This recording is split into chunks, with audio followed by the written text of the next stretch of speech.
पढ़ने जा रहे हैं विस्थापन अभिक्रिया। आपके सामने मैंने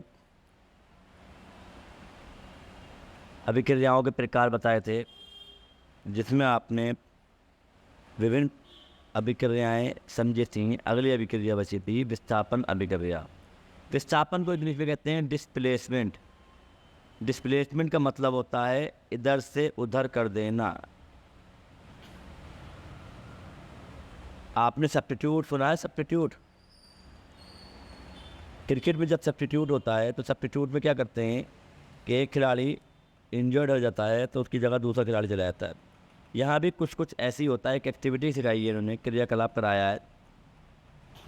लोहे की 3 कीलें ली और एक माल से रगड़ का ए ओ बी चिन्ह के ऊपर चिन्हित की हुई 2 परखनियाँ लीजिए। फिर से परखनी 10 ml कॉपर सल्फेट का विलयन लीजिए।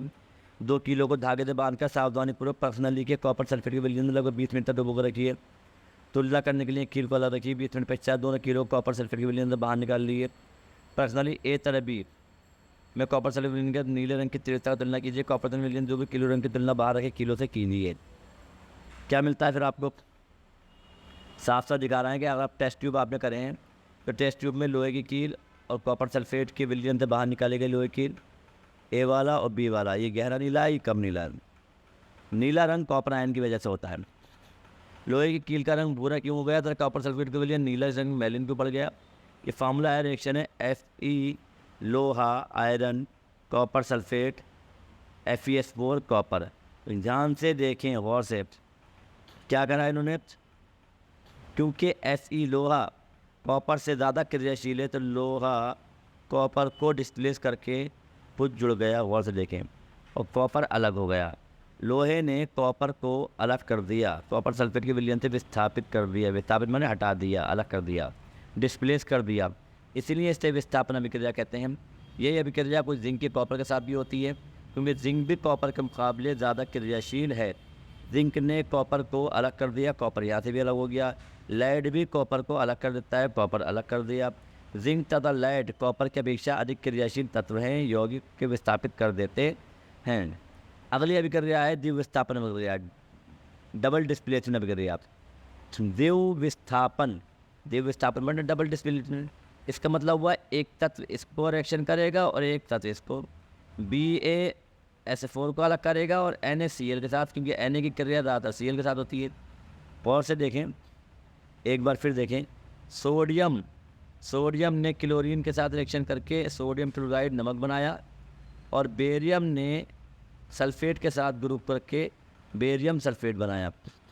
तो बेरियम सल्फेट यहाँ पर आदान प्रदान हुआ, एक्सचेंज हुआ, अदला बदली हुई। किस तरह से अदला बदली हुई, इधर देखते हैं। Barium 2 positive ion, barium 2 positive sulphate 2 negative, ये आयन आपको बता चुका हूँ मैं 9th क्लास में। अवक्षेप जो वर्ड होता है इंग्लिश में कहते हैं PPT या प्रेसिपिटेट। तली में जो बैठ जाता है अभिक्रिया करने के बाद अवक्षेप कहते हैं उसे, शॉर्टकट में PPT कहा जाता है। फुल फॉर्म प्रेसिपिटेट है, ठीक है, PPT भी बोलते हैं। क्या अवक्षेप का निर्माण होता है? अन्य उत्पाद सोडियम क्लोराइड का निर्माण होता है जो विलयन में रहता है, अभिक्रिया जिनमें विकारकों के बीच आयनों का आदान प्रदान होता है। आयन इधर से उधर, सोडियम आयन जो पहुंच गया निगेटिव क्लोरीन आयन के पास पहुंच गया, और सल्फेट आयन बेरियम आयन के साथ अटैच हो गया। इस तरह से बेरियम सल्फेट और NaCl प्राप्त हुआ। अभी केमिस्ट्री में एक और चीज़ बताऊंगा कि इसके सब फार्मूले सूत्र कैसे होते हैं। Na2SO4 क्यों होता है, NaSO4 क्यों नहीं है। NaSO4 ये 9th क्लास में समझा चुका था, यहाँ भी समझाऊंगा। अभी थोड़ी देर में इसके बारे में भी वीडियो डालता हूँ। BaSO4 होता है, लेकिन Ba2SO4 क्यों नहीं होता, ये क्वेश्चन आपको पता करना चाहिए। 9th क्लास पढ़ चुके हैं आप। NaCl सुना है, लेकिन Na2Cl2 या Na2Cl नहीं सुना है आपने, क्यों? ये सब आपको पता होंगे 9th क्लास में, फिर भी मैं इससे वीडियो डालूंगा, देखते हैं। क्रियाकलाप और इन्होंने कर दिया, करते रहे। उपचयन और अपचयन, अगली अभिक्रिया है उपचयन और अपचयन। ये क्या होती है भाई? इसे बोलते हैं शॉर्टकट में redox reaction. Red plus ox, red plus ox, redox, reduction and oxidation. अपचयन एवं उपचयन, देखिए ध्यान से। एक अभिक्रिया दिखा रहा है, कॉपर ऑक्सीजन के साथ अभिक्रिया कर रहा है, यानी जलाया जा रहा है। जहाँ पर दहन वर्ड आ जाए वहाँ पर अभिक्रिया होती है ऑक्सीजन के साथ, ऑक्सीजन के साथ अभिक्रिया होती है।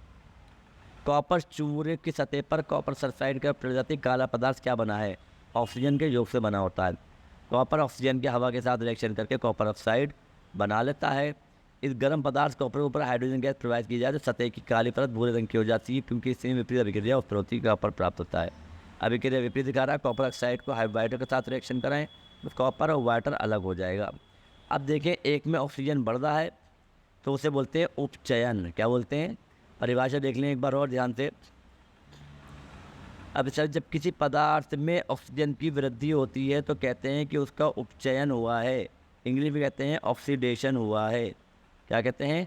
Oxidation. That means add of oxygen plus O2। आपको यही याद करना है। आप उपचयन याद करेंगे, अपचयन याद नहीं करें। अपचयन अंडरस्टूड हो जाएगा, सेल्फ अंडरस्टूड, खुद ब खुद। अब सीधी बात है, जितने ऑक्सीजन प्लस हो रहा है वहाँ पे ऑक्सीडेशन होगा, हिंदी में कहेंगे उपचयन हो रहा है। और जिसमें ऑक्सीजन माइनस होगा उसका नाम क्या होना चाहिए? अपचयन होना चाहिए, साफ है। ठीक है, यानी कहेंगे उसे इंग्लिश में रिडक्शन। क्या कहेंगे? रिडक्शन है। इसी तरह उल्टी बात कर लें तो अगर हाइड्रोजन ऐड हो रहा है, हाइड्रोजन ऐड हो रहा है तो भी रिडक्शन कराएगा, और हाइड्रोजन माइनस हो रहा है तो क्या होगा? तब भी ऑक्सीडेशन कहलाएगा। अगर ऑक्सीजन प्लस हो रहा है, सिर्फ हमने याद करा ऑक्सीजन प्लस तो उपचयन या इन इंग्लिश ऑक्सीडेशन। तो सीधी बात है, ऑक्सीजन माइनस होगा तो अपचयन होगा, रिडक्शन होगा। और इसका उल्टा लिख दो यहाँ पर, हाइड्रोजन माइनस होगा तो उपचयन होगा, और हाइड्रोजन प्लस होगा तो अपचयन होगा।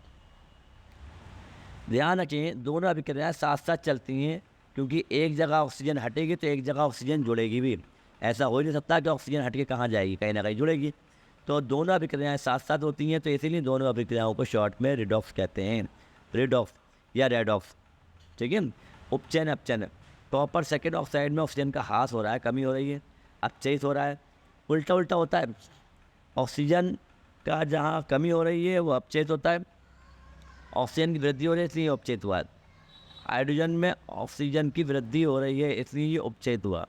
जहाँ ऑक्सीजन की वृद्धि हो रही है वहाँ वो उपचयित हो रहा है, जहाँ ऑक्सीजन की कमी हो रही है अपचयित हो रहा है। अभिकारक अपचयित का दूसरा अभिकारक अपचयित होता है, जब क्रियाओं को उपचयन अपचयन कहते हैं, रिडॉक्स अभिक्रियाएं कहते हैं। और से देखें क्या हो रहा है, CO यहाँ से O कम होकर कॉपर हो गया तो ऑक्सीजन माइनस हो रहा है, तो सीधी बात है क्या होगा? ये अपचयन होगा। और यहाँ पर हाइड्रोजन के साथ वाटर जुड़ गया प्लस O2, तो क्या होगा? इसे कहेंगे उपचयन। क्या कहेंगे? उपचयन कहेंगे। इस तरह से और अभिक्रियाएँ उनको भी समझने की कोशिश करें आप। सिंपल अभिक्रियाएँ, काफ़ी आसान अभिक्रियाएँ। अब इन अभिक्रियाओं के हम दैनिक जीवन में उदाहरण देखेंगे। उपचयन अभिक्रियाओं के प्रभावों को देखा है। संचारण, संचारण को इंग्लिश में कहते हैं कोरोजन। सिंपल लैंग्वेज समझो तो डिस्ट्रॉय समझ लो, नष्ट होना, ख़त्म होना। लेकिन कोरोजन ज़्यादा बेटर वर्ड है। संचारण, संचय होना, नष्ट होना, खत्म होना। धात्विक की चीज़ों को देखा होगा, धात्विक चीज़ें कभी कभी गल के ख़त्म हो जाती है। तांबे के ऊपर भी हरी परत का चढ़ना संचारण के अन्य उदाहरण हैं। और लोहे का एग्जाम्पल तो दुनिया ने देखा ही है कि लोहे जो होते हैं वो क्या होते हैं? ब्राउन कलर के होते हैं, स्टील कलर से। तो ऐसा क्यों होता है? ऐसा उनके ऊपर जब कोई धातु के आसपास अम्ल, आर्द्रता आदि की संपत्ति संचारित हो जाती है। फिर एक बार रिपीट कर रहा हूँ, जब कोई धातु अपने आसपास अम्ल, आर्द्रता, आर्द्रता को कहते हैं नमी, नमी में क्या होता है? वाटर होता है, ध्यान रखना। तो आर्द्रता में रिएक्शन किससे हो रही है? वाटर से हो रही है। आदि संपत्ति संचारित हो जाती है। अम्ल तो बहुत तेज़ी ख़राब करता है। अम्ल अगर लोहे पर डाल दो, तेजाब, एसिड, एल्यूमिनियम में डाल दो तो वो खत्म हो जाएगा। इस प्रक्रिया को संचारण कहते हैं। चांदी के ऊपर काली परत और तांबे के ऊपर हरी परत आती है रंग लगने की, इसी को ही रंग कहते हैं। लोहे के रेलिंग जहाँ तक धातु होता है तो लोहे के संचारण एक गंभीर समस्या है। लोहे को बदलने में हर वर्ष अधिक पैदा खर्च होता है। संचारण बार बार अधिक होता है। लोहे के जंग को बदलने के लिए क्या कहते हैं? जंग कहते हैं, जंग, रस्टिंग, इंग्लिश में कहते हैं रस्टिंग। इस संचारण का एक फॉर्म है। लोहे के संचारण को जंग के नाम से जाना जाता है, जिसे रस्टिंग कहते हैं। विकृति गंधता, आखिरी पॉइंट है। विकृति गंधता यानी स्मेल का बुरा हो जाना, गंध का बुरा हो जाना। वसायुक्त, तेल वालियों, आप देखो वसा युक्त अथवा तेलीय खाद्य सामग्री जब लंबे समय तक रखी जाती है तब उसका स्वाद या गंध कैसी होती है? बहुत बुरी से आने लगती है, उपचयित हो जाती है, ऑक्सीजन से अभिक्रिया कर लेती है। हवा की ऑक्सीजन से, हवा में नमी और ऑक्सीजन होती है, दोनों की ऑक्सीजन से रिएक्शन कर लेती है और उसकी विकृत गंध हो जाती है, स्मेल विकृत हो जाती है। दो वर्ड मिले, विकृत गंध। विकृत माना होता है बुरा और गंध माना होता है स्मेल, यानी स्मेल बैड स्मेल हो जाए। स्वाद तथा गंध बदल जाते हैं। प्राय तैलीय रहते हैं कुछ खाद्य सामग्रियों में उपचयन रोकने वाले पदार्थ एंटीऑक्सीडेंट मिलाए जाते हैं। पृथ्वी ऑक्सीजन बहुत सुना होगा, एंटीऑक्सीडेंट मिला रहे हैं। एंटीऑक्सीडेंट यानी ऑक्सीजन को रोकने वाले, इंग्लिश में कहते हैं, हिंदी में कहते हैं इसको पृथ्वी ऑक्सीकारक। वायु रोधी बर्तनों में खास सामग्री रखने से उपचयन गति धीमी हो जाती है। चिप्स बनाने वाली चिप्स की थैली में ऑक्सीजन हटाकर उसमें नाइट्रोजन गैस रख देते हैं ताकि उपचयन न हो सके। चिप्स की थैली जो होती है जैसे लेस वगैरह जो आते हैं, इनमें ऑक्सीजन, हवा जो होती है, हवा में आपको पता है ऑक्सीजन कितने % होती है और नाइट्रोजन कितने % होती है? नाइट्रोजन याद होगा 78% अप्रोक्सीमेटली, लगभग, और ये 21% लगभग होता है। तो हम अगर नाइट्रोजन को रिएक्शन कराएं तो नाइट्रोजन की रिएक्शन नहीं होती, नाइट्रोजन ना के बराबर रिएक्शन करता है, बहुत कम रिएक्शन करता है जैसे होता है। लेकिन ऑक्सीजन बहुत ज़्यादा क्रियाशील है, ऑक्सीजन जलने में, रिएक्शन करने में उपयोग होता है और ये तेल के साथ रिएक्शन कर लेता है, ऑयल के साथ और वसा के साथ, तेल और घी के साथ रिएक्शन कर लेता है, रिएक्शन करके ख़राब होता है। तो हम ऐसी गैस का इस्तेमाल करते हैं जिसमें ऑक्सीजन ना हो, ऑक्सीजन कट कर देते हैं और नाइट्रोजन उसमें डाल देते हैं, तो उस चिप्स का उपचयन नहीं हो पाता, ऑक्सीजन से अभिक्रिया नहीं हो पाती और हमारे पैकेट काफ़ी टाइम तक चलते हैं, लॉन्ग लास्टिंग होते हैं। इसके बाद चैप्टर फिनिश हो गया। इसके अगले चैप्टर में मैं इसके सारे सवाल कराऊंगा आपको। धन्यवाद।